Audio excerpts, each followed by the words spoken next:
See that sign? Hello friends, Coach Bob with you today, and today, check it out, boy. Here we go.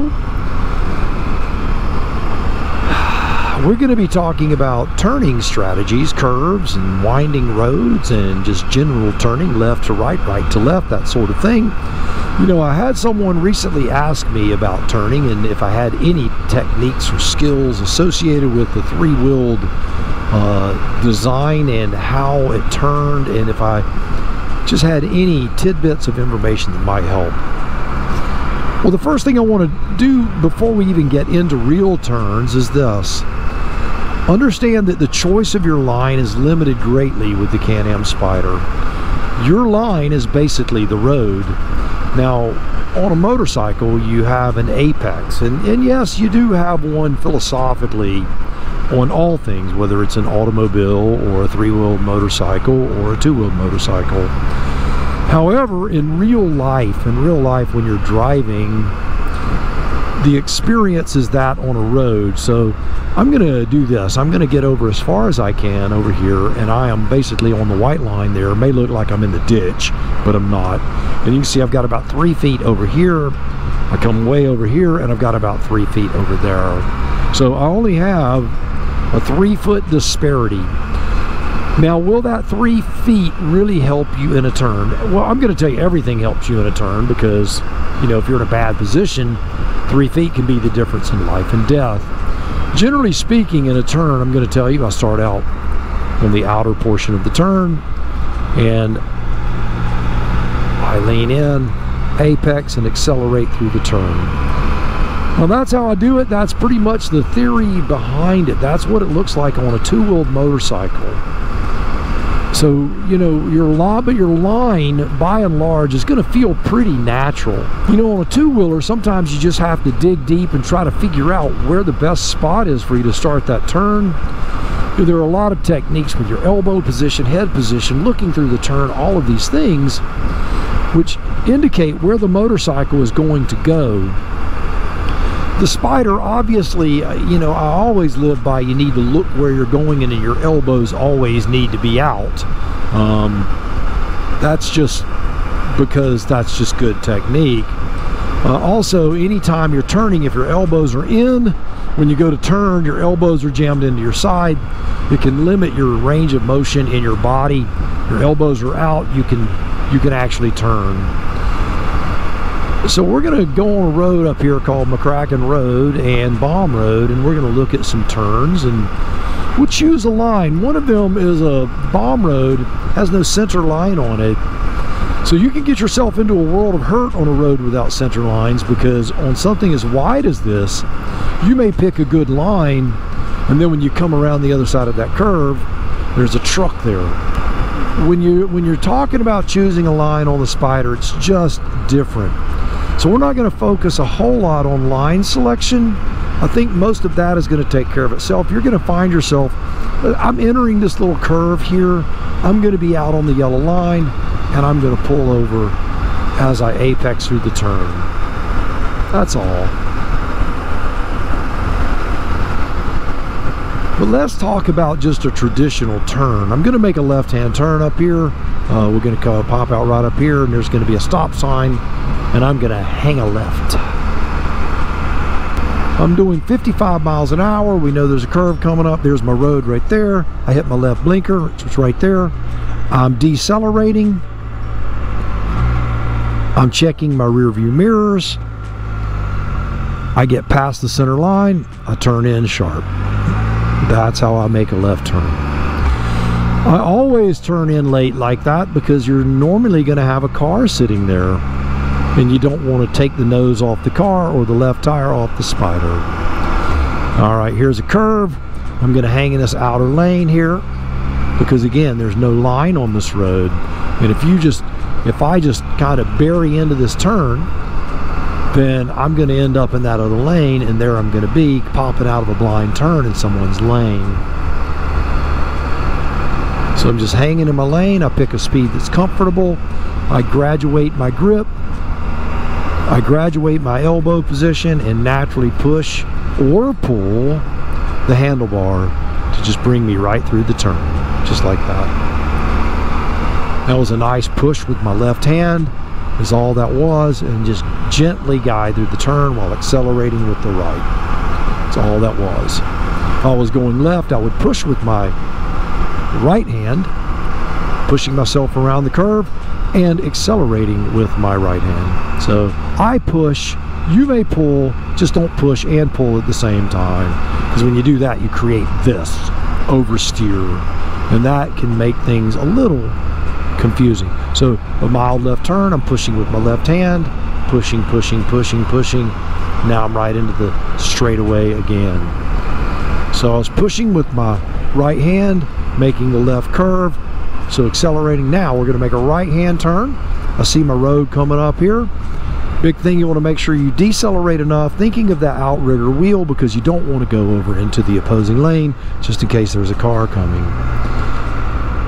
So you're going to watch your right tire to make sure you don't go into the ditch. There we go, right there. We've stayed in our lane nicely. Very, very simple. Now we got people walking their dog. I'm not going to accelerate like a knucklehead because there's no purpose in scaring them. Now, so you're on a road like this, you know, there's not a lot of curves. You can do what you want to do on all this. You know, the internet is full of crazy people, if you didn't know that. Oh, you're out of your lane, you're out of your lane, you're out of your lane.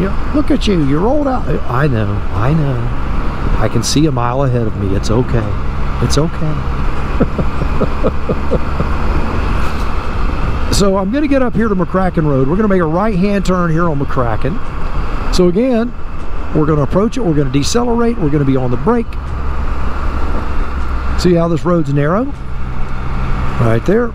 Mr. Pickup Truck, don't want to hit him because that's a good way to take your front left tire off. Alright. So we're going to make this right-hand turn. I'm just simply right blinker, hand releasing off the throttle, decelerating. I'm on the brake. This one actually has a stop sign, although it's pointless. So I'm going to stop. I'm stopped at the stop bar. I'm going to hang close to the curb here, not in the debris field, but now that time you can see I only had one hand on there. I was pulling. Again, you can push or pull. So here we go in a curve. I'm going to hug this outside line, and I am going to bring it in. I'm pushing with my right hand. My left hand's just kind of sitting there. Nice, steady turn. You can see, here we go. Same thing, I'm going to swing out wide. Bring it in. I'm pushing with my left hand and just operating the throttle with my right.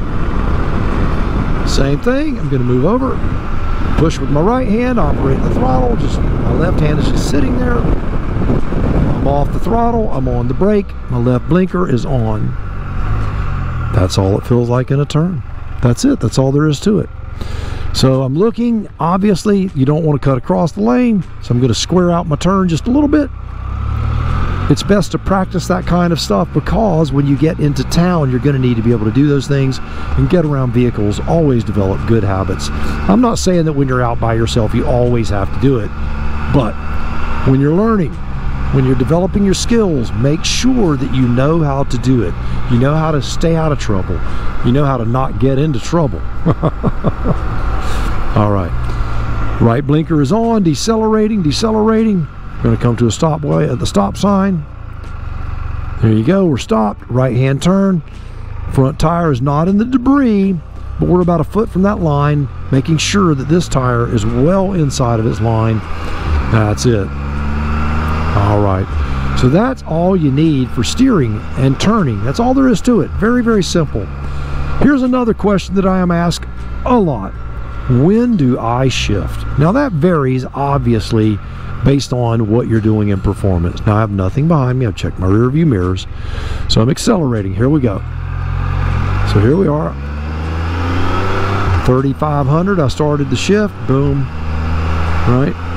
And that just feels about right to me. That 35 to 3,800 RPMs. You know, that's when I hear the engine start to whine. Now when I'm in fifth, I won't go that high up. Around 3,200, I'm shifting into sixth gear. and I'm just chilling and relaxing. All right, here we are. Now I'm going to accelerate slowly because we have workers up here, and we want to make sure that we don't get in their way, and we don't want to startle someone. You know, these guys working, somebody might step out from behind the truck. So the Spyder downshifted by itself to second gear. Here we go. 36. It just feels right. 37. 37. Now, when I get to around 31, 3200 on this, I'm in 6th gear, because my acceleration, once I hit around 55, unless I'm getting on the interstate, I'm not pushing it that hard. Now, if I'm going to if I'm trying to weave my way into busy traffic, if I'm trying to work my way onto the interstate or something, and I'll show you what that looks like. So I'm going to be on a 2-lane road. There's no side roads or anything, so we're just going to accelerate straight into it. It's a narrow road, but I'm certainly not afraid. All right. So we're going to let this car get ahead of us a little bit, because, you know, this road is not, you know, it's not one of those roads that gets a lot of, you know, fast riding, that's for sure. It's a scenic road. All right, so here we go. So if I'm accelerating, I'm trying to get on the interstate. You can see I'm up to 4,500 now, and now 4,700. I'm in 5th gear, and at around 75 miles an hour, I'm slapping into 6th gear, and there it is. It's that simple. So yeah, you know, it varies on how you're going to accelerate and decelerate. Now, do I downshift? Most times I don't.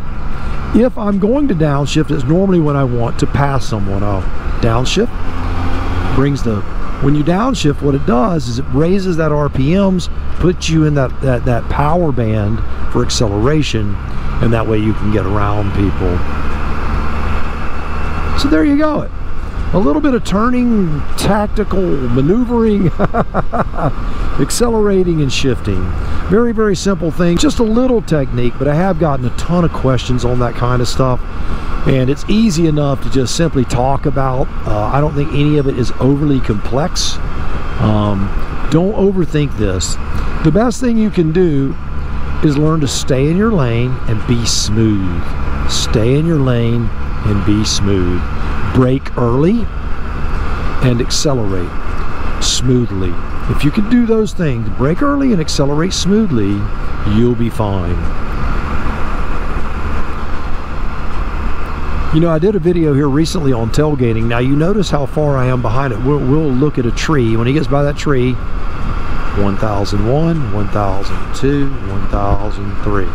I'm basically 3 seconds behind that guy. Now, he slowed down. He just slowed down coming up this hill, because we know, I know, he knows, on this road, that hill, a lot of times there's school buses in this area and stuff, and he doesn't want to run into the back of a school bus at 60 miles an hour. All right.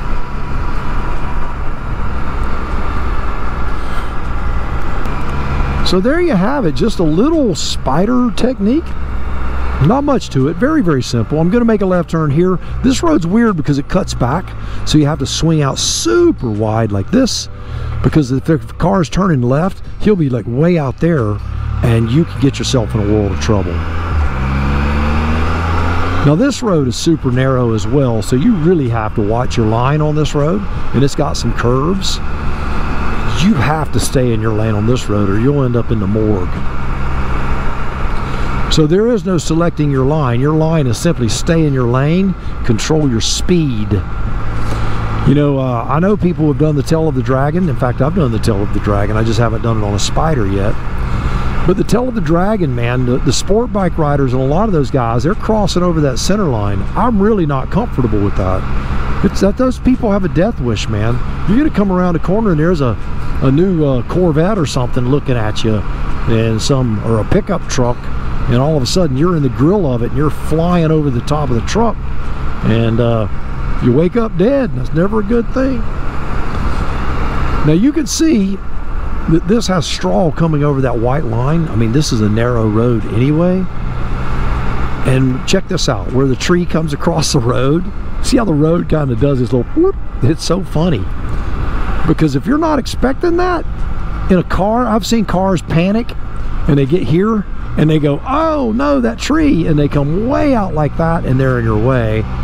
So if I see something coming the other way, I'm very cautious on this road because this one can get real scary. I love this road. It's a beautiful road, but stay in your lane, accelerate smoothly, brake early, stay in your lane, pick a smooth line.